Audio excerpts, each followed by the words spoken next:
Hello there everyone, I hope you're all doing well. Today I wanted to talk on cultivating relationships with the land around you.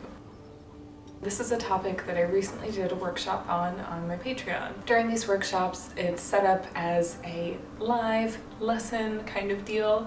It's very interactive, I'm able to answer questions throughout, and I like to have a Q&A at the very end to deep dive into the topic that we discussed or anything else that maybe is on your mind. Each month they're decided by you all over on Patreon, and they are a ton of fun.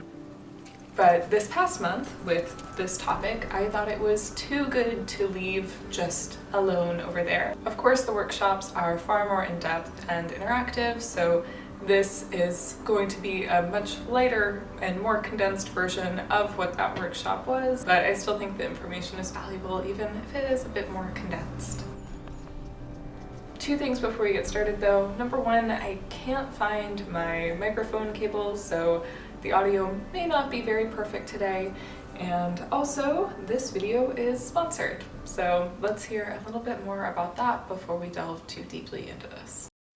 Thank you so much to Scentbird for sponsoring this video. Over the last couple of years, I've been narrowing down what kinds of scents I prefer to wear, and I've realized recently that I am very fond of florals. They're a scent that make me feel really happy and light, and I just am excited to put it on and walk through the world. And with Scentbird, I am never limited and am able to try all sorts of different fragrances that are new and exciting and so much fun. For those of you that don't know, Scentbird is a fragrance subscription service that allows you to try a new designer fragrance, or more than one, each month for just $17. With each fragrance, you'll get a 30-day supply to try new fragrances before committing to a full-size bottle, which is great if you're like me and like to try something different all the time. There are over 600 designer brands to choose from designer labels like Prada, Gucci, Versace, and indie labels like Skylar, Heretic, and Confessions of a Rebel. They have perfumes and colognes and a lot of unisex options as well. Not to mention, some of the fragrances they have cost over $150 and some even $300 to $500. So you're getting an incredible deal. This month I received Marc Jacobs Daisy Dream, Mind Games Kaisa, and Hope Sport. Daisy Dreams smells of blackberry, jasmine flower, and white woods. Mind Games fragrance smells of black licorice, pink peppercorn, jasmine, white gardenia, and cocoa beans. Well, Hope Sport smells of green citrus, tuberose, and lily of the valley. All of these are just incredible, and it's so fun to change up the scent with how I'm feeling each day. So if this sounds like something you're interested in, make sure to click the link below or scan the QR code and use my code Annabel Margaret for 55% off your first month at Scentbird. That's only about $8 for your first month. Thanks again to Scentbird for sponsoring this video, and let's get back into it, shall we? Alrighty, welcome back. Let's delve into how to cultivate a relationship with the land around you. There are three big sections that I want to break this down into. And to start, it's very simple and pretty straightforward. But the first and foremost thing that I would recommend doing and do every time I'm working on rebuilding connection, seeking new connection, or just continuing connection with land is to spend time with the land that you're seeking to connect to. I like to think about building relationships with land in the same way we build relationships with people. And one of the most important parts of building a relationship with a person is to spend time with them. What this can look like in nature is going for walks, or meditating, reading a book, having a picnic, really truly doing anything within that space. You can be a very active observer, looking around and picking up on how the space is, or just passively existing within it. I think it's important to have a balance of both. Over time, you'll become really well acquainted with it. You'll notice the ways the trees twist, you'll see which plants pop up in different seasons, maybe how the birds change throughout the year. If you're somewhere with intense seasons, you'll watch the nature go to sleep and wake back up, and it is such an incredible time to get to know an area so well where, you know, okay, here there's a pocket of nettles, or over here there's a grove of blackberries. Over time, by spending just little moments here and there when you can, you build these beautiful relationships and deep awarenesses of the land simply by going and visiting it.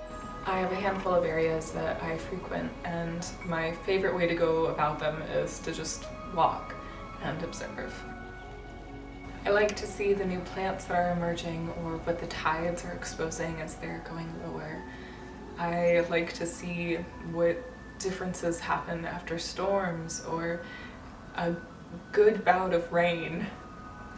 Just spending time and observing and taking it all in every time that I get the opportunity to. And this alone is one of the most powerful ways that I have been able to build a relationship with the land that is around me. My next one can be a little bit goofy to some and isn't maybe the best thing for everybody, but for me, I really think that it can be of value to go and communicate, talk about your day, ask questions, and maybe share gifts here and there. Engaging with the nature in a way where you show your appreciation for it and just sharing simple bits of kindness. There are trees that I've sat against for years and have told many stories to, and they are the best listeners that I have found. And to some extent, they start to become family when you do this. And taking the space, if you're comfortable with it, to go and have a conversation or even just sit and think about things can be really valuable and make a difference in building that connection. Now, my third tip for cultivating this relationship is probably the one that I think creates the deepest bond, and that is to actually care for the land that you are looking to connect to. This can look like picking up trash if you're going somewhere that is populated, making sure to keep it clean, helping out little critters, or getting rid of invasive species, maybe gifting water to the plants in a time of drought, or pruning things that are no longer serving plants or trees. Just taking the time to go through and maintain the health of that nature, whether it's a forest, a field, a mountain, or anything. Could even be a small little park or your backyard. Taking the time to show your care by giving care and aiding in the health of this nature is such an incredibly bonding action and a beautiful way to spend time and build these relationships.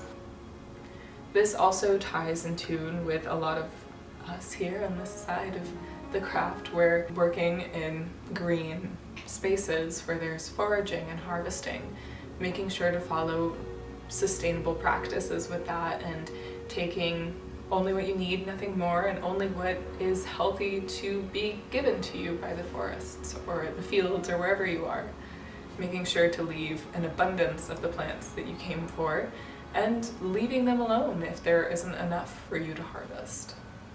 Personally, I find caring for the land to be one of the most fulfilling things that I could ever do. Sometimes it's hard, like clearing out invasive species that, they're just doing their best, but they are hurting the land ultimately, getting rid of bugs or pests that aren't healthy on plants. These things are important, but sometimes a little sad. Like, for example, there's an aphid that has made its way in here right now, probably off of some of the drying plants I have right now. But taking the time to clear away these things that are harming the land, but making sure to do it in a way that doesn't harm it further, is really, really useful and builds a deep, very beautiful connection in my experience. So with that, I hope you got some good ideas. Let me know in the comments down below what you like to do, what practices you do to connect to the land, little moments in your day, or just anything that ties into this. I would be very curious to learn more about your practices, and often I get great ideas from you guys that I'm able to integrate into my practice and my life. Not to mention, it helps inspire so many others, so please let me know what your practices look like. Hopefully soon I'll be getting back into more crafting videos and how-tos. That will be popping up a little bit more here soon as things have finally started to settle over here. But with that, I hope you enjoyed. If you can and would like to, I'd really appreciate it if you checked out my Patreon. There I share art, herbal profiles, book recommendations, and monthly workshops. The workshops are a ton of fun. I love getting to engage with you all that way, and if it's something you're interested in, I recommend checking it out. I also have another channel where I share more vlogs of my day-to-day life, far more magic, herbalism, cooking, nature, all those fun things, if that's interesting to you. So both of those will be linked down below. And with that, thank you so much for watching. I hope you're having a lovely day, and I'll see you again soon.